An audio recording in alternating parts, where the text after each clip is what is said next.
أما بعد أعوذ بالله من الشيطان الرجيم بسم الله الرحمن الرحيم ولكل أمة جعلنا منسكا ليذكروا اسم الله صدق الله العظيम। भाइयों और बुजुर्गों, अल्लाह रब्बुल आलमीन का बहुत बहुत एहसान करम और शुक्र कि अल्लाह ने हम सबों को आज एक अहम इबादत अदा करने के लिए यहाँ जमा होकर उसकी अदायगी की तौफीक नसीब फरमाए। अल्लाह ताला इस इबादत को, इस नमाज को बेहद कबूल फरमाए और आखिरत के लिए निजात का जरिया बनाए, दुनिया के लिए खैर व फलाह का जरिया बनाए।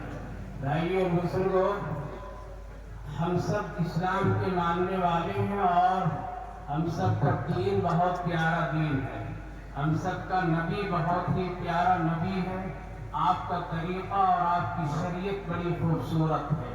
आपकी शरीयत और तरीक़त में और आपके तमाम पूरी ज़िंदगी के अमाल में पूरी इंसानियत के लिए नफ़ा और पूरी इंसानियत के लिए सुकून ही का ज़रिया है।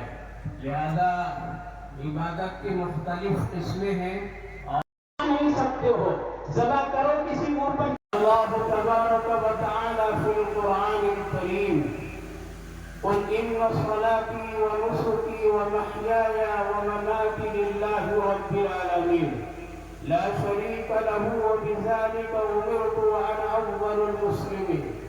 फया अय्युहल इख्वा हत्ता मा तख्शौना अन्नास वल्लाहु अहक्कु अन तख्शौ وحتى ما تتولون الأعداء والله ورسوله أحق أن تولوا أفتعن عليكم الأمد كالذين من قبل فقست قلوبكم أم زال عنكم الخشوع لذكر الله فتحجرت أفكاركم وعقولكم ألا ترون أن من الحجارة لما يتفجر منه الأنهار أم مخافة الله وإن منها لما يشقق فيخرج منه الماء أو